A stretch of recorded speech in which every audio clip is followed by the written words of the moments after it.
Alhamdulillahilladzi hadana li hadza wa ma kunna linahtadiya laula an hadana Allah. Asyhadu an la ilaha illallah wa asyhadu anna Muhammadan 'abduhu wa rasuluh sallallahu alaihi wasallam. Assalamualaikum warahmatullahi taala wabarakatuh. Alhamdulillah, I think magbigay pa tayo ng ilang mga kaparusahan sa mga nagaganap sa mga kamuslima sa libingan.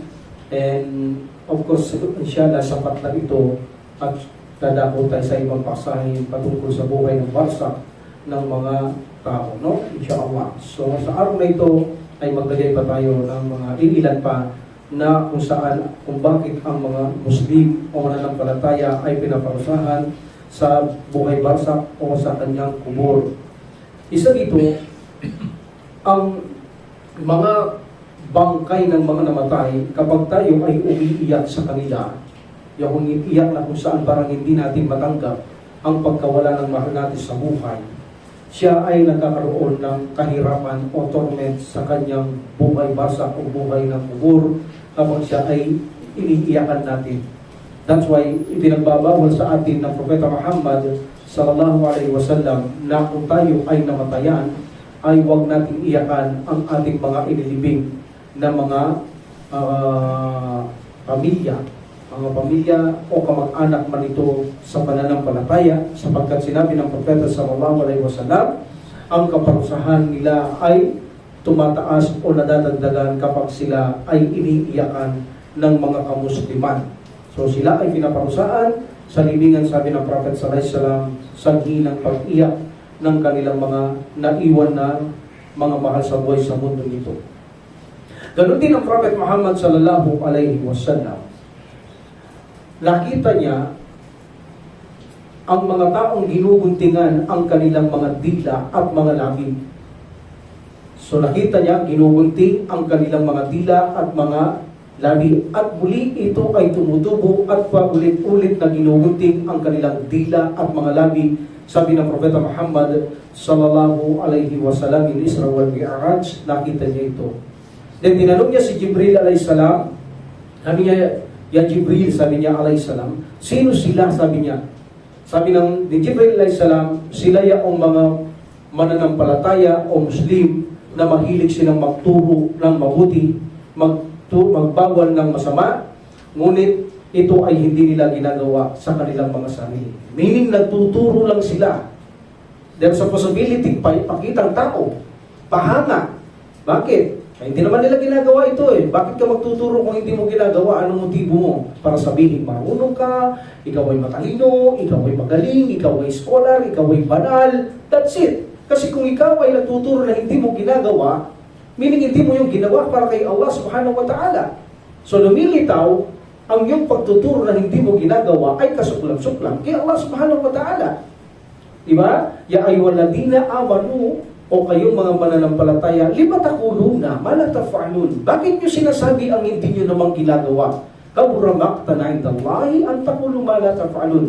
Hindi nyo ba alam na kasuklam-suklam kay Allah sa inyong Panginoon ang magsabi kayo o magturo na hindi nyo ginagawa o nagsasabi kayo ng hindi nyo ginagawa? So ito ay kasuklam-suklam kay Allah subhanahu wa ta'ala. That's why nakita ito ni Propeta Muhammad sallallahu alaihi wasallam, ginugunting ang kanilang mga labi at mga dila at tutubo ulit guguntingin at ang dila at mga labi. Sabi ng Propeta sallallahu alaihi wasallam, at sila yung mga taong nagtuturo ng mabuti, nagbabawal ng masama, ngunit hindi nila ito ginagawa mismo sa kanilang mga sarili.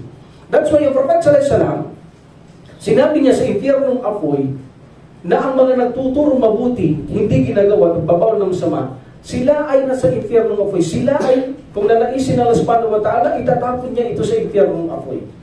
Because sasabihin, sabi ng mga tao, sa araw na iyon, bakit ka naririto? Hindi ba nagtuturo ka ng mabuti at nagbabawal ka ng masama? Sasabihin ng tao, sabi ng Prophet sallallahu alaihi wasallam, naam, nitinuro ko ang mabuti, binal ko masama, pero hindi ko ginagawa sa aking sarili. So nakita niyo ang kadelikaduhan ng turo ng mabuti, bawal ng masama, ngunit hindi mismo ito ginagawa sa kanyang sarili, para siyang buriking umiikot sa impyernong apoy. Sabi ng Prophet sallallahu alaihi wasallam, kinakaladkad ang kanyang bituka doon sa impyernong apoy, sapagkat siya natuturo na hindi niya naman ito ginagawa. Okay? Alhamdulillah. That is another punishment. Another punishment na nakita ng Propeta Muhammad sallallahu alaihi wasallam, ang kanyang libingan ay mayroon puno ng apoy. At ito ay pinapalo doon sa kanyang libingan, at kapag nagising siya, sasabihin niya, bakit mo ako pinalo? At ito ay puno ng apoy, ha? Remember, ito kanyang libingan ay binibigyang apoy ng Allah subhanahu wa ta'ala. At ang sabi ng mga ito sa kanya, ng mga nagpalo, nagparusa sa kalibingan sa kanya, o buhay barsak, sapagkat ikaw ay nagsasala ng walang wudu. Diba? Maraming ganyan sa atin. Matutulog siyang magsasala, tapos ang ikama, pag itinawag ang ikama, tutulog siya sa loob ng masjid. Ihiga siya, makakatulog siya, then ikama, darating kama, hindi na siya mag-uwudu. Pero hindi niya alam ang batas doon sa pagtulog. May batas sa pagtulog. Pero kung hindi mo alam ang batas sa pagtulog, how can you apply to yourself na hindi mo alam kung ikaw ay break o hindi? So marami kang makikita na natulog na sila, naghilik na sila, talagang may maingay na, tinatawagan na, gising na, hindi pa nagigising, hindi pa nababangon, pagtayo, sabi niya, hindi pa ako natulog. Subhanallah. Anong parusa rito? Pinupuno ng apoy ng Allah subhanahu wa ta'ala ang kanilang mga libingan at pinag-aampas ito ng mga namamarusa doon sa libingan at sinasabi, kayo kasi ay mga taong nagsasala ng walang wudu. So meaning, bawal magsala ng walang wudu. Kung tayo ay na-break, huwag natin, dahil sa katamaran magdadahilan tayo, hindi natin maidadahilan yan kay Allah subhanahu wa ta'ala. Kung kayo nakatulog, magwudu kayo. Magwudu kayo kung kayo ay nakatulog. Kung na-break ang inyong wudu, magwudu kayo. Kailangan magwudu kayo. Linisin nyo ang mga najis sa inyong katawan. Marami din ako nakikita umihihi sa mga Muslim na walang pakundang umihing nakatayo. Pagkatapos tumitilamsik ang mga hihi, tapos makikita, siya di pa magwudu yun. May najis na, mayroon pa siyang, wala pa siyang wudu. So meaning, doble-doble ang parusa dito. May parusa ang mga hindi nagugas sa najis, nagpapabaya. May parusa din ang mga nagsasalang walang wudu. Okay? So nakita yan ng Prophet Muhammad sallallahu alaihi wasallam. Another, yung mga taong kinain nila, nilamon nila ang mga ari-arian ng mga ulila ng walang katarungan. Meaning, wala na siyang tatay, wala na siyang nanay. Tapos may naiwan siyang ari-arian, ipinagbilin sa iyo ang bata ito, ulila ito, tapos nilamon mo yung kanyang mga kayamanan habang bata siya ng walang katarungan. May batas din ito. Pero kung nilamon mo ito ng walang katarungan, ito ay mayroon kaparusahan sa kabilang buhay. Sabi ng Allah subhanahu wa ta'ala sa Quran, innal ladina yakuluna amwalal yatama dhulman innama yakuluna fi butunihim nar wa sayaslawna sa'ira. Ang sino mang kumain ng mga ari-arian ng mga ulila ng walang katarungan ay kumain ng apoy sa kanilang tiyan na hindi magtatagal ay itatapon pa siya sa naglalagablag na apoy. So nakita ng Prophet Muhammad sallallahu alaihi wasallam ang mga tao ito Isra wal Mi'raj na kung saan nakanganga ang kanilang mga panga. Sabi ng Prophet sallallahu alaihi wasallam. And then lalapit ang isang tao sa kanya, sabi ng Prophet sallallahu alaihi wasallam, na may dala siyang batong may apoy. Bato ito na may apoy. Sabi ng Prophet sallallahu alaihi wasallam, at pupwersahin nila itong ipasok sa kanyang bibig at papasok sa kanyang katawan at lalabas sa kanyang puwitan. Subhanallah. So pinakakain siyang batong apoy na kung saan ito ang mga tao, sabi ng Prophet sallallahu alaihi wasallam, na kumain ng mga ari-arian ng mga ulila ng walang katarungan. The other scholar, ina-apply nito because this is a haram. Lahat ng kinakain na haram, either na riba, there's a possibility nilang i-apply sa kanila ang mga ganitong parusa sapagkat kumakain sila ng haram, ay pakakainin sila ng apoy. Sapag sila ay namatay doon sa buhay ng barsak, sabi ng mga ibang scholar. So, yan ang iba pang mga parusa. Dumako tayo sa mga taong nagsasala ng wala na sa oras. Mayroon din itong parusa. Meaning duhur, dumabot na ang asar, hindi pa siya nagsasala. Meaning sinadya niya, hindi siya nakatulog, hindi siya nakalimot, walang dahilan. Nagtamad lang siya, sinadya, nagpabaya siya, makamundong laro, makamundong bagay, makamundong libangan, aliw at laro, subhanallah. Pinabayaan niya o pinababayaan niyang nagsasala na kung saan siya nagsasala ng wala na sa oras. Wala na sa oras at namatay sila ng walang tauba. Of course, tandaan niyo ito, pag namatay kang walang tauba, doon i-apply ito. Alam naman natin mapagpatawad ng Allah subhanahu wa ta'ala. Kung mamamatay ka nakapagtawad, tinanggap ng subhanahu wa ta'ala, hindi na i-apply ito kapag nilays ng subhanahu wa ta'ala dahil pinatawad ka niya. Ito ay apply sa mga taong patuloy na ginagawa at walang pagbabago o nagtatawba man, hindi niya naman alam ang ibig sabihin ng tawba, hindi naman natatanggap, maa-apply sa kanila ito. That's why mahalaga na alam natin ang tamang tawba. Ang sabi ng Allah subhanahu wa ta'ala sa Quran, فَخَلَفَ مِنْ بَعْدِهِمْ خَلْفٌ أَضَاعُوا الصَّلَاةَ وَاتَّبَعُوا الشَّهَوَاتِ فَسَوْفَ يَلْقَوْنَ غَيًّا.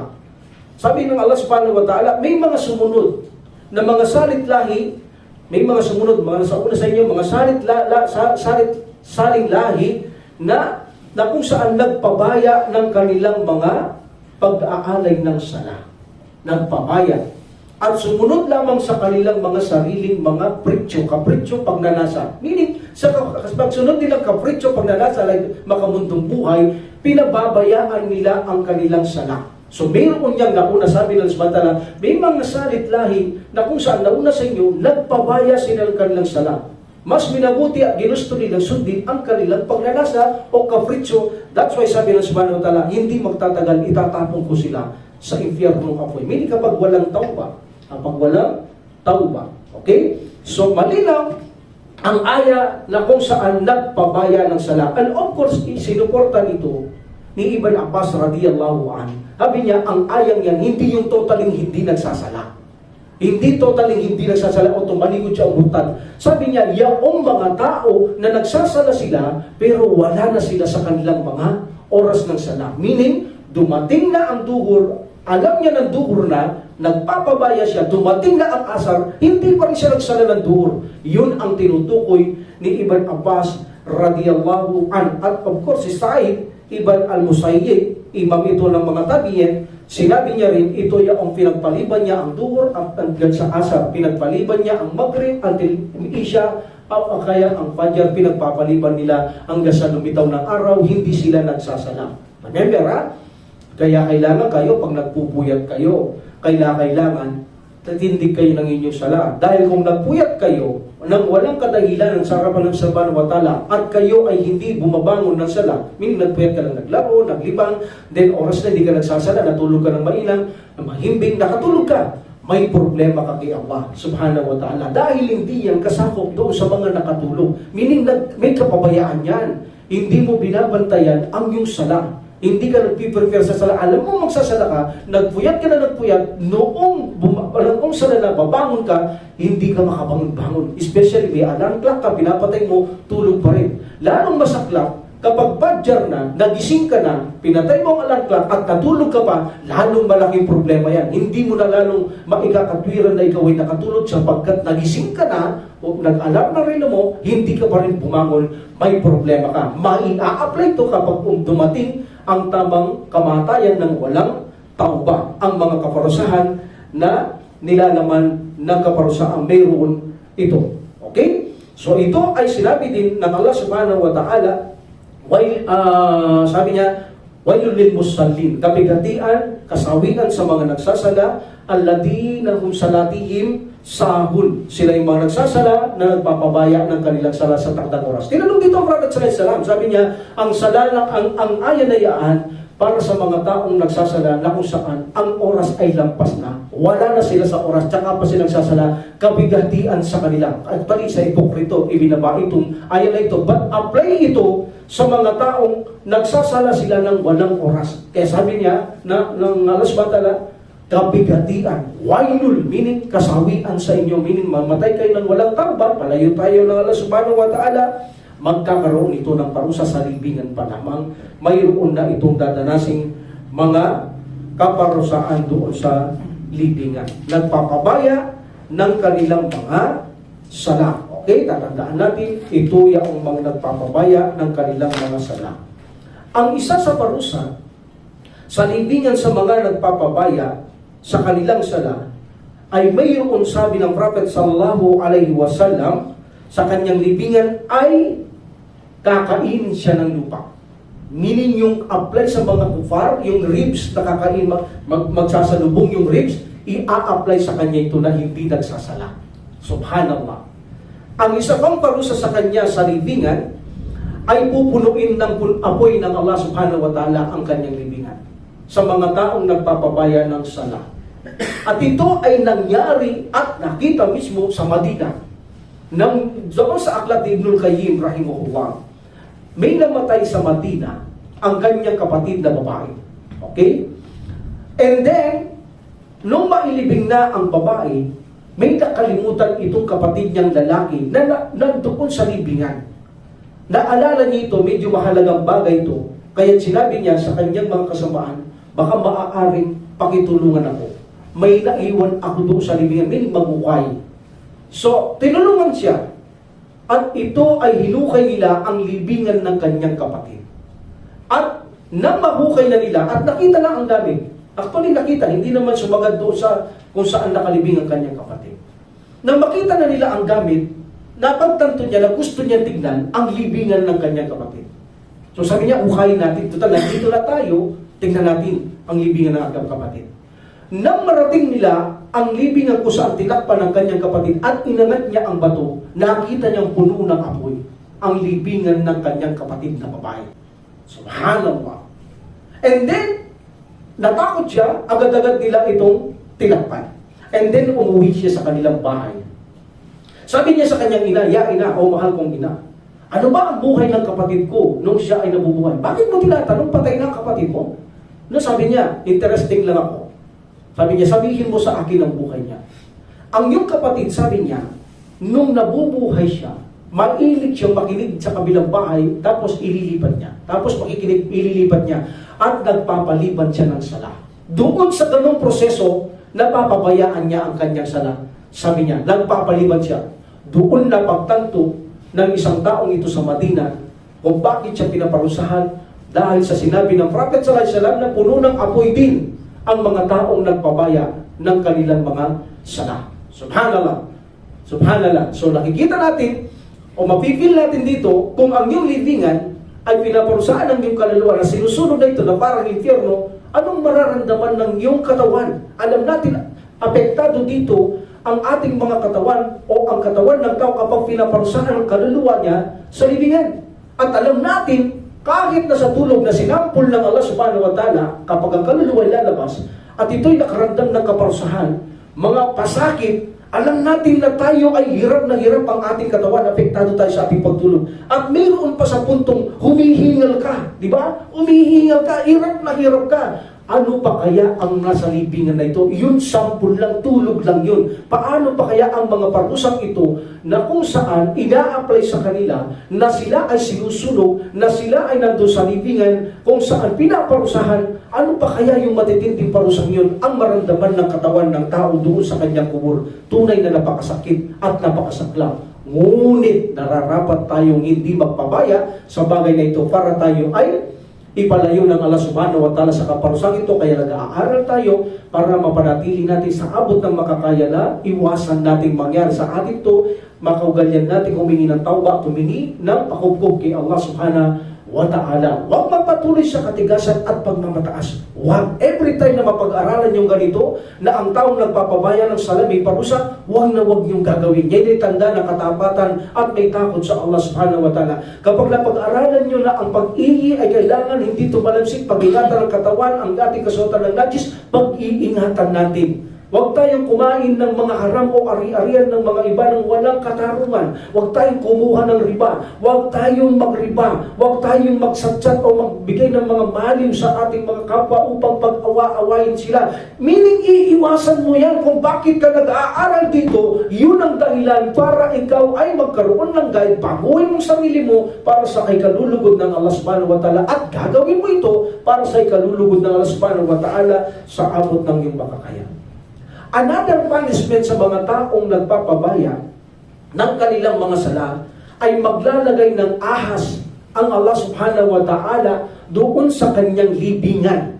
At mayroon itong mga bakal na kuko, sabi ng Prophet sallallahu alaihi wasallam, at ang kanyang mga itim na mata ay nanggagaling o may lika ito sa apoy ng impyerno. At ikaw ay tinutuklaw ng ahas na ito, sabi ng Propeta sallallahu alaihi wasallam, kung saan ang kanyang ingay nito ay parang kumukulog. Ganon kalakas ang kanyang ungol, sabi ng Prophet sallallahu alaihi wasallam. At dito ay ikaw ay tinutuklaw nito at sasabihin niya, ito ang utos ng aking Panginoon sa iyo na ikaw ay patuloy kong tuklawin sapagkat ikaw ay nagpapabaya ng iyong sala. Dumating na ang Fajr hanggang sa sumikat na ang araw, hindi ka nagsasalaan niya. Dumating ang duhur, hindi ka nagsasala hanggang makarating ang asar. Dumating ang Maghrib, hindi ka nagsasala hanggang dumating ang Isya. Ito ay patuloy kong gagawin sa iyo. At ang pagtuklaw nito, almost 70 years nararamdaman mo ang lason sa katawan mo at biglang sasambulan pagdating ng panahon na yan. Allahu Akbar. Sinong makakagawa ng ganyang mga kaparusahan maliban ang Allah Subhanahu wa Ta'ala? That's why, mga kapatid ko sa pananampalataya, iwasan natin ito. Ang pagpapabaya ng sala, delikado ito.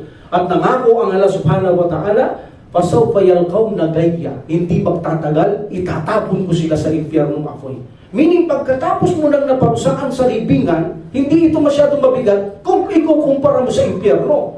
Kaya marami ka makikita dito, bago ka ipasok sa matinding kaparusahan, paparusahan ka muna ng ulan. Halimbawa, sa manatala, dito sa mundo, paparusahan ka niya magaan, bago ka niya ipasok sa matinding parusahan, bibigyan ka niya pagkakataong magbago. At sa libingan, paparusahan ka niya ng kaparusahan bago ka niya ilagay sa matinding kaparusahan, like the Firaun. Meaning, mas matindi ang parusa sa kabilang buhay sa impyernong apoy kapag dinais ng Allah Subhanahu wa Ta'ala na parusahan niya pa ang mga taong ito at hindi sapat para patawarin niya sa parusa sa libingan. There's a possibility na paparusahan niya pa sa impyernong apoy. Because dito, like the promise of Allah Subhanahu wa Ta'ala, pasawpa yalqawna gayya, at hindi magtatagal, itatapon ko pa siya sa impyerno ang taong yan, meaning niya ang mga nagpapabaya sa kanilang mga sala. And the majority scholar na Ahlus Sunnah wal Jama'ah, may ikhtilaf ito. Ang sabi nila, ang taong nagpabaya ng kanyang sala, duhur, halimbawa, dumating ang asar nang walang sapat na dahilan, lumabas na siya sa Islam. Kung namatay siya sa oras na yan, hindi na siya Muslim. But the other, sabi niya, no, yung magkadikit, duhur, asar, sapagkat ang sala ay pwedeng duhur, asar, or maghribi siya, magkadikit. Ang sabi naman ng iba, 5 sala. Kung talagang tinalikuran mo 5 sala, you are murtad. Hindi ito naubra yung may niya ka na ikaw ay tanggap mong sala, nagkakasala ka dahil hindi mo, hindi kasama yan, hindi yan. Kapag ikaw ay hindi nagsasala, kahit tanggap mo ang sala, na ito ay obligasyon at nagkakasala ka, hindi yan tanggap, hindi yan apply sa'yo. Kapag hindi ka nagsasala, automatic hindi ka na Muslim. Yan ang pinaka-majority scholar ng Ahlus Sunnah wal Jama'ah. Okay? So, paano itong nagpapabaya? May parusa na, yung tatalikod ka. So, meaning, itong tinapig natin, ang parusa sa libingan ay hindi sa mga tumalikod sa sala at ang nagpapabaya lamang. Kung madatnan siya na nagpapabaya ng sala, kung ito ang tamang katwiran o tamang opinion na ikaw ay hindi na Muslim, hindi ka Muslim. Kung yun ang tatamang opinion. Kung ang dikit ang tatamang opinion, duhur asa, ganun katagal, iyon ang tama, hindi ka lalabas sa unang pagpapabaya mo o kaya yung 5 sala, nagsala ka pa ng isa sa 5, hindi ka lalabas. But the majority, isa lamang sala ang pinabayaan mo na hindi mo talaga ginawa, sinadya mo ng walang dahilan.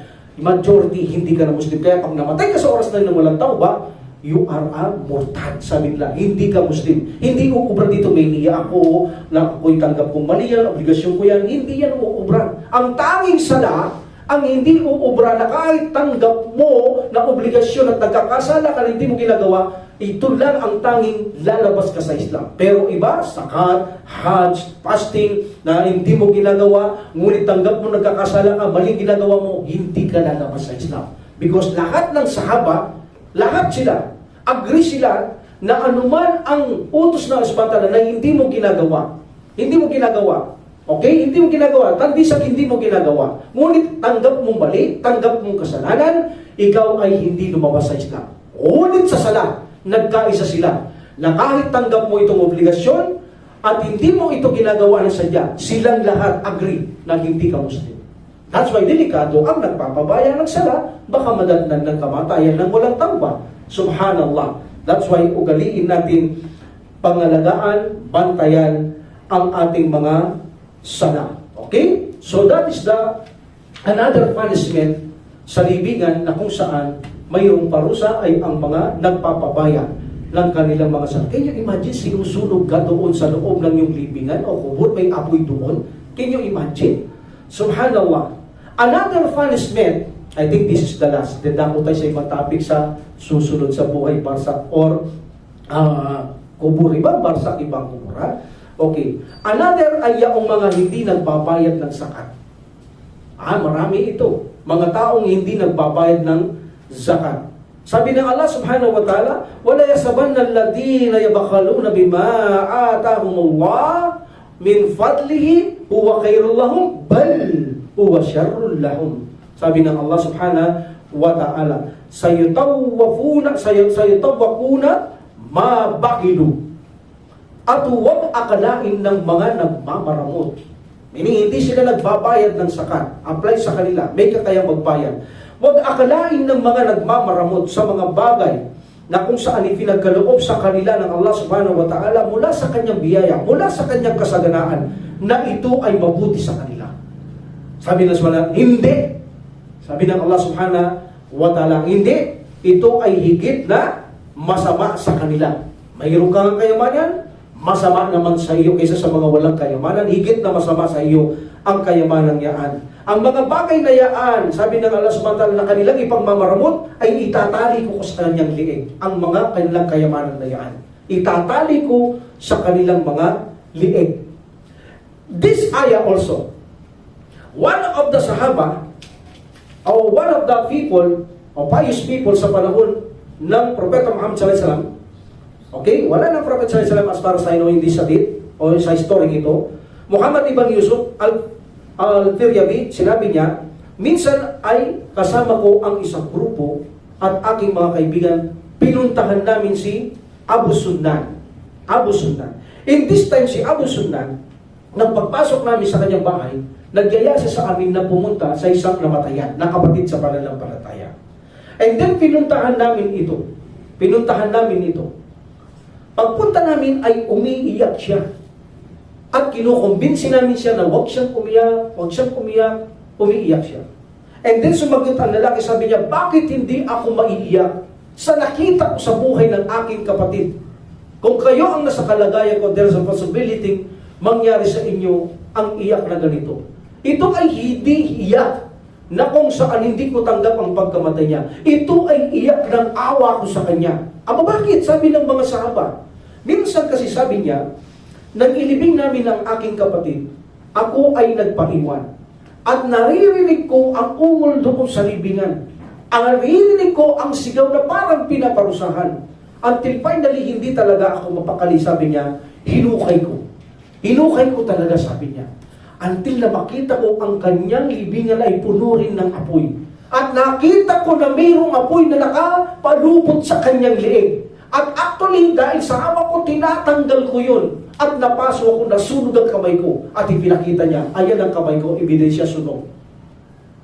Sabi ng mga sahaba, bakit ba sinunog ang kapatid mo o may apoy sa libingan at bakit mayroon siyang kwintas na apoy sa kanyang liig?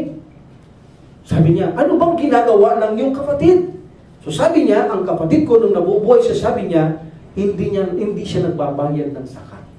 That's why sabi ng mga sahaba, hindi niya ba narinig o binasa o nakarating sa kanya ang sinabi ng Allah subhanahu wa ta'ala na ang mga pera o kayamanan na hindi mo ibinayad zakat ay ipapalupot sa liig ng Allah subhanahu wa ta'ala sa iyo maging sa araw ng paghukom. Yan ay iinit sa impyernong apoy. Ito ay ididikit sa iyong tagaliran, sa iyong noo, sa iyong katawan sa likod.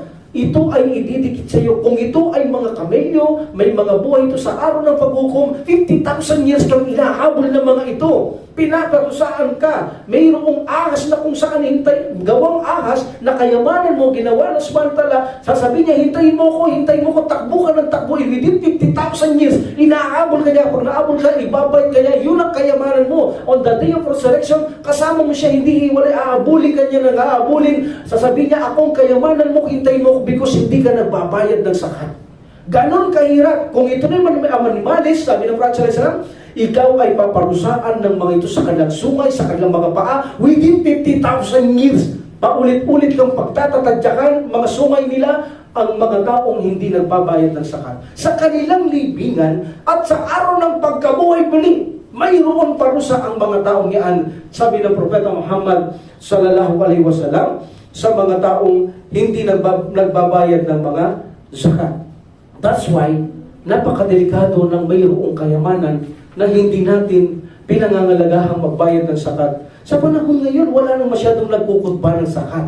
Diba? Bakit? Marami na rin kasi ayaw magbayad ng zakat at wala na silang pakialam sa zakat. Nakikita natin yan. Maraming mayaman, even the Philippines. Makikita mo, yung mga kilala mo, may mga kakayaan, sabihin niya magbabayad siya ng zakat, pagkatapos 3,000, pera niya milyon-milyon. Hindi zakat ang tawag doon, hindi man nila naiintindihan ang zakat kung paano ang batas ng zakat. So paano nila maililigtas ang kanilang sarili mula sa libingan at sa kanilang buhay sa araw ng paghukom kung hindi mo pinag-aralan ng zakat? Paano ka magbabayad? Meaning, wala kang pakialam. Meaning, kaya hindi mo pinag-aralan yan, takot kang magbayad ng zakat. At wala kang pakialam na makapagbayad ng zakat sa tamang kaparaanan ayon sa utos ng Allah subhanahu wa ta'ala at ng Propeta Muhammad sallallahu alayhi wa sallam. In Isra wal Mi'raj, sabi ng Propeta sallallahu alayhi wa sallam, papunta pa lang sa Al-Aqsa. Actually, papunta pa lang sa Al-Aqsa, Propeta sallallahu alayhi wa sallam, marami nang nakita mga kaluluwang pinaparusahan. Isa na rito yung poste na nakita niya, poste siya. Every time na dumadaan ng tao, sinasakal niya. Poste lang yun. Every time na dumaan ng tao, sasakalin niya. Talagang sasakalin niya. Mahirap yan, di ka makakahinga doon. Okay? So sabi ng Prophet sallallahu alayhi wa sallam, yan Jibril, sinili mo ngayon. Bakit sinasakal sila ng posting yun? Sila ang mga tao na kung saan mga highway robbery, mga Muslim na kung saan ay nangunguha sa mga manlalakbay. Sa panahon ni Osman ibn Paradalan, meron ganyan. Pag umuwi ang mga mujahidin, lalabas sila sa lugar ng Kupa, tapos kukunin yung mga kayamanan ng mga Muslim, mga haharap sa daan, they are robbery. So yung mga kaluluwa nila pag namatay, sinasakal sila ng poste every time na tumakan sila. Nakita ng Prophet Muhammad sallallahu alaihi wasallam. Dito rin nakita niya ang mga kumakain din ng bato. Kumakain din sila ng bato. Bago sila makarating sa Al-Aqsa, nakita ng Prophet sallallahu alaihi wasallam na sila ay kumakain din ng bato na gawa sa apoy din. At tinanong niya si Jibril alaihi salam, sabi niya, ya Jibril, sabi niya alaihi salam, sino yung magayaan na pinakakain ng batong apoy? Sabi ni Jibril alaihi salam, sila yung mga taong hindi nagbabayad ng kanilang mga zakat. Subhanallah. Kaya sabi ng Subhanallah, huwag niyong isipin na ang inyong mga ipinagmamaramot ay mabuti sa inyo. Hindi, iyan ay higit lamang na masama sa inyo. Meaning, sa kabilang buhay, either sa libingan at araw ng paghukom, mayroon silang parusa. At kipag ninais pa ng Allah subhanahu wa ta'ala, susunugin pa sila sa impyerno ng apoy. Ganito kabigat ang parusa ng mga nagpapabaya sa sala at mga taong hindi nagbibigay ng kanilang mga zakat. One of the punishment ng mga hindi nagbabagay zakat, sa libingan puno ng apoy. Mayroon pa siya yung kanyang kayamanan igagawing apoy ng samantala at ipapalupot sa kanyang liig. Okay? So ang tanong natin ngayon, ito bang nakita niyang kapatid ay kaluluwa? Gaya ng sinabi natin, hindi pwedeng makita ng tao ang kaluluwa ng tao sa mundong ito except the Prophet sallallahu alaihi wasallam, maliban sa kanya. So hindi natin sinasabing ito'y kaluluwa. There is a possibility gusto lang ipakita ng Allah subhanahu wa ta'ala sa taong yan na mayroon parusa sa libingan. At sa ganito, ang ganitong bagay na kapag ikaw ay binigyan ganito ng Allah subhanahu wa ta'ala, ito ay mula sa kanyang mga biyaya upang magbigay ng warning o babala. Ito ay mabuti sa iyo. Yan ang sagot ng isa sa mga sahaba o mga companions ng Prophet sallallahu alaihi wasallam nang tanungin siya kung ang nakita niya kung anong ibig sabihin nun, ipinakita sa kanya. Sabi niya na ang Allah subhanahu wa ta'ala ay binigyan niya ito ng kabutihan para sa kanya, ipinakita niya na mayroong parusa sa libingan. At ipinakita niya sa anyo ng kanyang kapatid na siya pinaparusan dahil hindi nagbabayad ng zakat. Ano knows best? Okay? Ano knows best? Hindi maaari makita ng tao ang kaluluwa ng mga tao sa mundong ito dahil nasa kabilang buhay nito. But this, walang imposible kay Allah subhanahu wa ta'ala. Kapag gusto niya gawin ng isang bagay, magagawa ng Allah subhanahu wa ta'ala. Walang imposible sa kanya. So that is the punishment ng mga taong hindi nagbibigay ng zakat. Ang mapapansin natin dito, mga kapatid ko sa pananampalataya, ay mga major sin ito. Lahat ng pinaparusahan sa libingan ay mga kasalanang malalaki. Major sin. So there is a possibility na lahat ng major sin na hindi natauba ng Muslim at namatay, may katapat na kaparusahan. Dahil ang isinilarawan ng Prophet sallallahu alaihi wasallam Lahat ng pinarusaan ay namatay na may malaking kasalanan ng walang tauba. So meaning, kung ang isang Muslim ay namatay ng major sin, bagamat hindi nabanggit sa atin, ito ay may possibility, may parusa sa libingan at sa kabilang buhay kapag ninais ng Allah subhanahu wa ta'ala. Because ang sinampol ng Prophet sallallahu alaihi wasallam ay malalaking kasalanan na hindi na itauba ng isang Muslim kung bakit siya pinaparusaan sa buhay sa kanyang barsak o buhay libingan. At ito dahil sa possibility na kung ikikiyas natin, Allah knows best, Allahu a'lam, ay lahat ng major sin ay may katapat na parusa sa libingan. So, papaano ang isang Muslim na hindi niya iniiwasan ang major sin o malaking kasalanan sa hinang hindi niya alam kung ano ang mga malalaking kasalanan? At hindi niya alam itong itauba. Ibig sabihin, hindi sasapat ang astaghfirullah. Ya Allah, patawarin mo po ako. Hindi yan sasapat sa pagiging ng tawad kay Allah subhanahu wa ta'ala. At bago mo magawa ang tauba, alam mo kailangan ang major sin, even na minor sin. Ang major sin, kapag nakabasa kayo sa Quran o Hadith na naglalakip ng kaparusaan sa mundong ito, ito'y malaking kasalanan. Like for example, gumawa ka ng zina, may parusa sa mundo. Either fornication or adultery, meaning adultery, nakiapin, yung may asawa ka, may asawa ka, laguyo ka sa ibang hindi mo asawa. Meaning, may parusa sa mundo yan. Stoned to death, meaning malaking kasalanan yan. O kaya naman, latigo sa mga dalaga at binata. Meaning, kung may parusa sa mundo to, malaking kasalanan yan. Nag-inom ng alak, may parusa din yan. Yung mga pinagkakalulo ang mga Muslim, putol dila, may parusa din yan. Lahat ng may parusa sa mundo, na utos ng Allah subhanahu wa ta'ala at Prophet sallallahu alaihi wasallam, major sin yan. Pangalawang major sin na tanda, kapag nakikinig kayo, nag-aaral kayo, nagbabasa kayo, narinig ninyo ang sumpa. Kapag sinabi ng Prophet sallallahu alaihi wasallam, Allah subhanahu wa ta'ala, halimbawa Prophet sallallahu alaihi wasallam, sumpa sa mga kalalakihan na ginagaya nila ang babae. Sumpa sa mga kababaihan na ginagaya nila ang lalaki. Meaning, either na sa forma, either na sa bihis, na ginagaya niya, may tomboy bakla, ginagaya niya yung bakla, ginagaya niya yung bakla ito, sa babae, ginagaya yung tomboy, ang lalaki, sila mga Muslim, sinusumpa sila. Kapag narinig mo ang sumpa, ano bang klaseng sumpa ng Allah subhanahu wa ta'ala, ng Prophet sallallahu alaihi wasallam, ito ay major sin. Meaning, kapag namatay ka ng walang tauba, may parusa sa libingan dahil sa possibility at sa kabilang buhay. At another major sin, kapag nabasa mo may parusa sa kabilang buhay. Yung una, parusa sa mundo. Okay, pangalawa, sumpa. Pangatlo, kapag mayroong babala na parusa sa kabilang buhay. O, pag sinabing kabilang buhay, either in barsa or either on the day of resurrection. Kung may parusa sa libingan or the day of resurrection, ay malalaki itong kasalanan na kailangan maitauba ng isang Muslim. Now, ang pagtatawba, ito ay dapat tawbatan nasuha. Asa rabbukum ay yukaffiru ankum. Kailangan matapat na pagsisisi. Hindi uubra na pagkatapos mo magsala, astaghfirullah, na hindi mo na iintindihan yan. Hindi uubra yun. Kailangan kapag ikaw ay nag-astaghfirullah because nagsala ka, there's possibility may mali ka, o kaya mga kasalanan mo, hinihingi mo tawad kay Allah subhanahu wa ta'ala, unang-una, tatanggapin mong nagkasala ka. Lalo na kung alam mo. So meaning to, maghihingi ka ng tawad, kaya Allah subhanahu wa ta'ala, either hindi mo alam mo, hihingi ka ng tawad.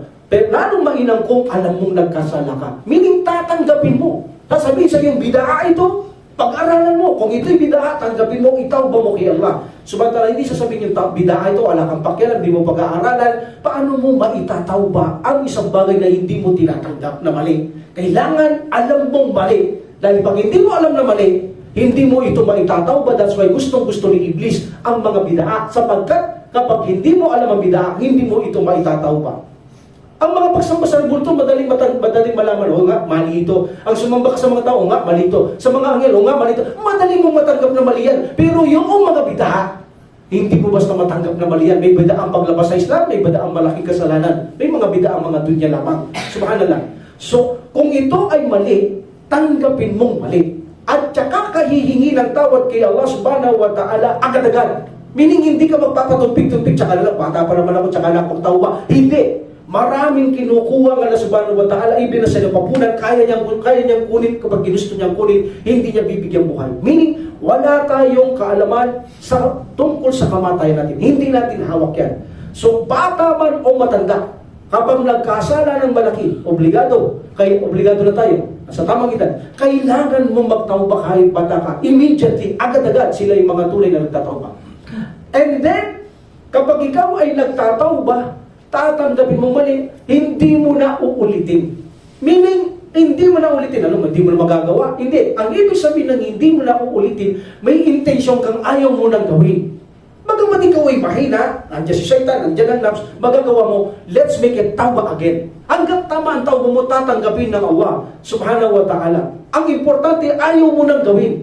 Yun ang kondisyon. Kung magawa mo man, magtawba ka uli, ayaw mong gawin.